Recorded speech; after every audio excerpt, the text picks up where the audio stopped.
Olá, quinto ano, tudo bem com vocês? Espero que todos estejam bem, com saúde, se cuidando, né, que é o mais importante, pra logo a gente poder estar juntos de novo.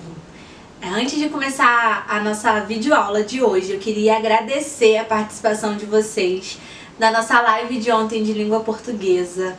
Foi uma live bem legal. Você que não participou, participe da live de amanhã, quarta-feira, porque as nossas lives têm sido muito interativas, tem sido bem legal, né? Os alunos que estão participando podem depois fazer essa troca com vocês. A gente faz as atividades, brinca um pouquinho, faz mais atividade, e aí faz mais atividade, brincadeira. Mas tem sido bem proveitoso, a gente tá aproveitando esse tempo das lives para poder tirar dúvidas, fazer bastante atividade de fixação, tá sendo bem legal. Não perca a nossa live de quarta-feira de matemática, que ela tá também muito legal. Tô preparando uma aula bem legal pra gente, tá bom? Hoje a nossa aula é de história e de geografia. De história não vai ter videoaula. Por quê? Porque eu passei atividades de revisão dos capítulos de história que nós já estudamos até agora. Então a revisão já está disponível no plural para você fazer, tá? E se eu não me engano, consultando o capítulo 1 e 2, tá escrito lá direitinho, tudo direitinho para vocês poderem fazer. Mas é pra gente poder revisar a matéria. E hoje nós vamos ter a nossa videoaula de geografia, o assunto do capítulo 6, que é fontes de energia. E aí, cada videoaula, eu tento fazer alguma coisa diferente pra gente não ficar toda videoaula fazendo a mesma coisa, né? Pra não ficar aquela coisa maçante e chata. Então hoje, eu vou pedir pra vocês pegarem o livro de vocês, abrirem na página, né, do capítulo 6, pode ser na página 80, que nós juntos vamos sublinhar algumas partes importantes, né, que eu vi que são importantes para nossa disciplina de hoje de geografia sobre esse tema. E aí a gente vai sublinhando e conversando juntos sobre esse tema, né? Esse segundo livro de geografia, ele tá ótimo porque nós estamos podendo desculpa. Nós estamos podendo ter, né, uma conversa sobre esses assuntos que estão sendo abordados, falando sempre sobre conscientização, que eu acho que vai ser a palavra do bimestre, né? A gente sempre falando sobre a conscientização da população, a nossa conscientização, a conscientização da nossa casa, que é importante, né? Primeiro a gente conscientiza os nossos para depois os nossos conscientizarem os outros, né? Então a gente está falando bastante sobre isso e está sendo uma troca bem legal. Eu estou adorando o caminho, né, que a gente está indo nas nossas aulas de História, Geografia e Ciências, que a gente está conseguindo caminhar pelo mesmo caminho, tá bom? No capítulo 6, o tema do capítulo é fontes de energia. E aí nós vamos descobrir diferentes fontes de energia no decorrer desse capítulo. Na página 80, ele começa a falar sobre a energia solar e a energia eólica. A energia solar e a energia eólica são energias que a gente conhece, né? A energia solar, a energia que vem do sol. É a energia que vem do sol, que vem do calor do sol. O sol, ele produz energia. E aí eu comentei com vocês, não lembro se foi em live, não lembro se foi em videoaula, sobre uma viagem que eu fiz para Minas. E nesse lugar em Minas, em São Lourenço, a maioria das casas, né, das casas, dos prédios da cidade, eles possuem a energia solar. E a energia solar, ela é muito legal porque, além dela ser econômica financeiramente falando, a gente paga mais barato para consumir ela, porque o sol, quase todos os dias, tirando hoje que o tempo está nublado, mas quase todos os dias é sol, né? Quando não é sol é mormaço, tem aquele calor, né, que vem do sol.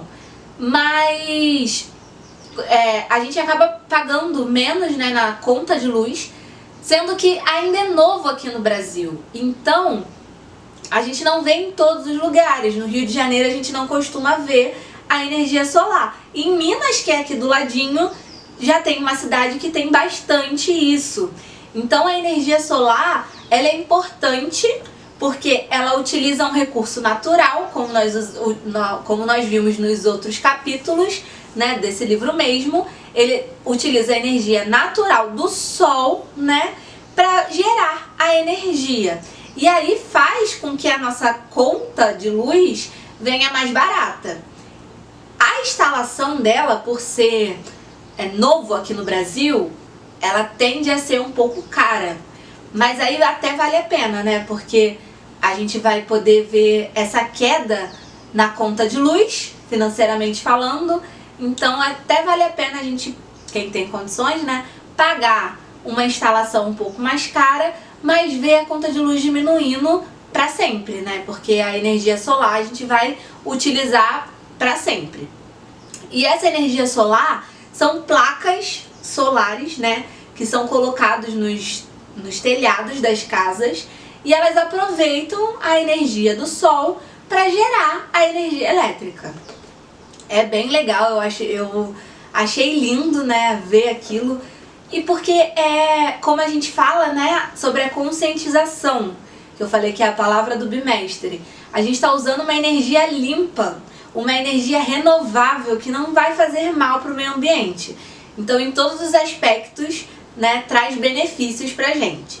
Além da energia solar, o livro vai falar da energia eólica, que é o movimento produzido pelos ventos em turbinas eólicas. Esse movimento, ele gera a energia. E um recurso natural que nós utilizamos para gerar essa energia é o vento. Também é uma energia limpa, uma energia renovável, que a gente não estraga nada da natureza para poder utilizá-la, e é uma energia bem legal, tá? De se utilizar também. Depois vocês vão dar uma lida melhor na página 80, e aí vocês sublinhem, né, as partes mais importantes aí que vocês vão observar da energia solar e da energia eólica, tá bom, quinto ano? Continuando na página 81, o nosso livro vai falar da energia hidráulica, combustíveis fósseis e energia nuclear.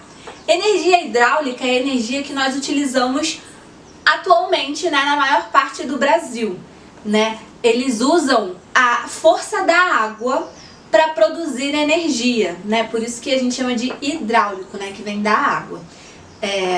Geralmente essas usinas hidrelétricas, elas ficam perto das nascentes, né, dos rios, que é quando a água vem com mais força, e aí para essa força gerar mais energia. Tia Amanda, é uma energia ruim? Faz mal para a natureza?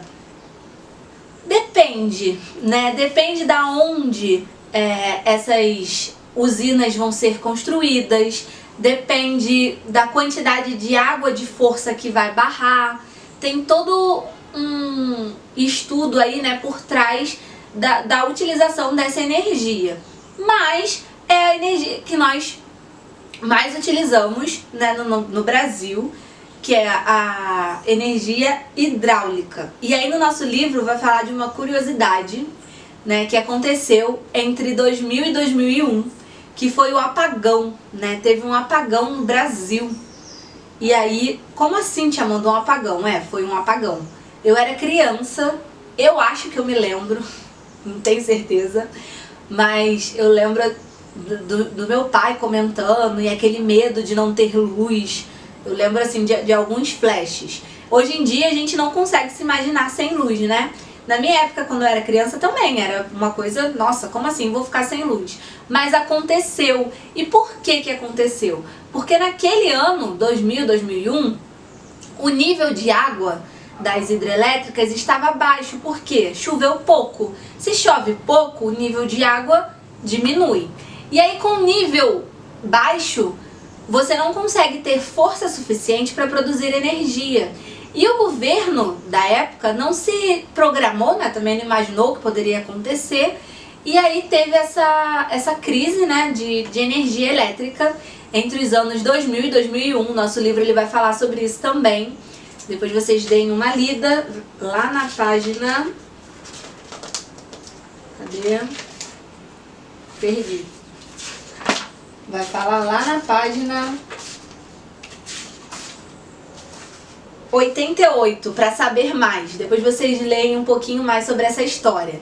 Foi uma coisa bem complicada, né? Mas que graças a Deus a gente conseguiu passar. E aí, esse é um mal, né? Vamos dizer assim, da energia hidráulica, porque a gente fica dependente da água. E se não chove e os níveis de água diminuem, a gente não tem como gerar energia, né? A energia fica um pouco mais difícil de ser gerada por conta da força da água, que não vai ter força, né? Por isso que na nossa conta de luz geralmente vem bandeira verde, bandeira vermelha, bandeira amarela, porque eles vão medindo, né, o nível de chuva, ver se vai ter escassez de chuva ou não. E aí eles aumentam um pouco a nossa conta de luz pra gente falar assim, opa, vai aumentar minha conta de luz, então eu vou economizar mais luz, né, pra mexer no bolso e a gente ter essa conscientização de economizar mais energia por conta desse aumento na conta. Mas o aumento na conta não é porque querem aumentar, é por conta disso, dos baixos níveis de chuva e que pode, né, provocar esse desabastecimento como aconteceu em 2000 e 2001, tá? Além da energia hidráulica, tem a energia dos combustíveis fósseis. A gente falou um pouco sobre eles, né? O nosso livro vai definir como materiais provenientes de animais e vegetais que foram soterrados por milhões de anos.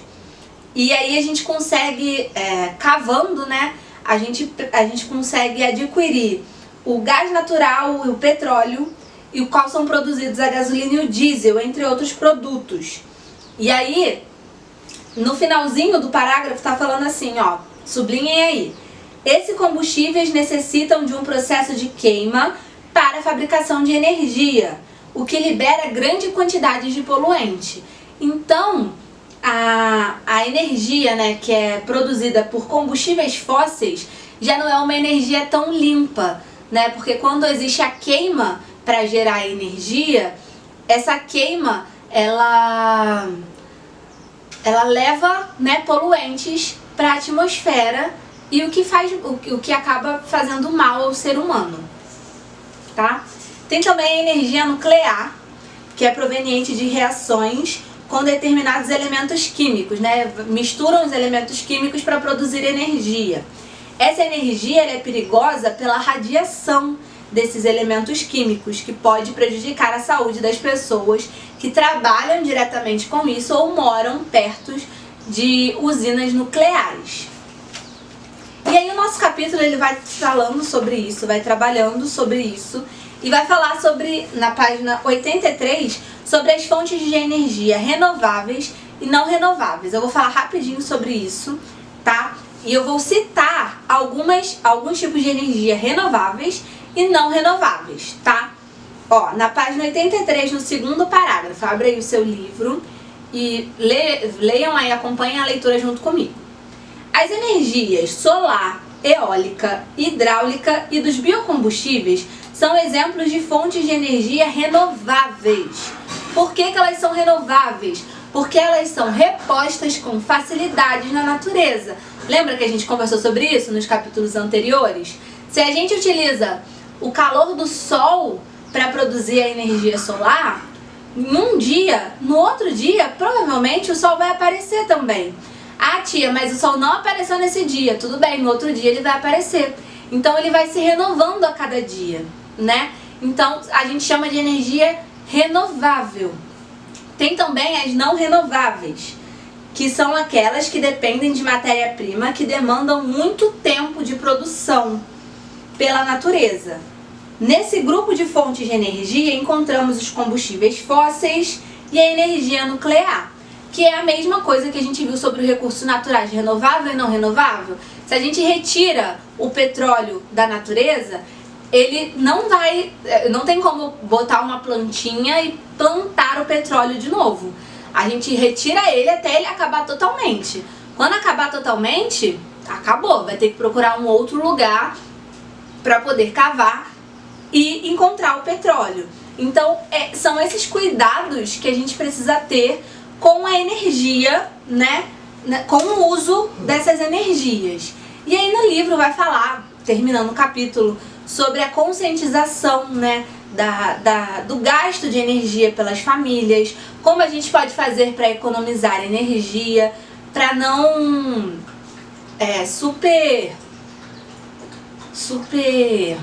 como a palavra que eu posso usar? Usar, né? Esqueci a palavra. Pra gente não usar de uma forma muito grande, em grande demanda, e a gente acabar ficando sem uma hora ou outra, né? Que é o que pode acontecer quando a gente utiliza as coisas sem responsabilidade, que é o que nós estamos vendo, né, no decorrer desse bimestre nas matérias de Geografia e Ciências, né, sobre o consumo consciente. Bom, quinto ano, essa é a nossa aula de hoje. Eu vou colocar lá no portal as atividades que são para serem feitas do livro. Espero que vocês façam, que vocês tenham gostado da nossa aula, né? É mais um bate-papo do que uma aula, mas é um bate-papo muito importante, né? Porque ele nos ensina a sermos seres humanos que olham a natureza com um outro olhar, né? Isso é muito importante, porque o mundo, né, ele é nosso e é o nosso futuro que está em jogo, né? Então é importante a gente ter esse olhar para a natureza, para o mundo e para os recursos que a natureza nos dá. Tá bom, quinto ano? Um beijo para vocês. Espero vocês amanhã na nossa live, hein? Tchau, tchau.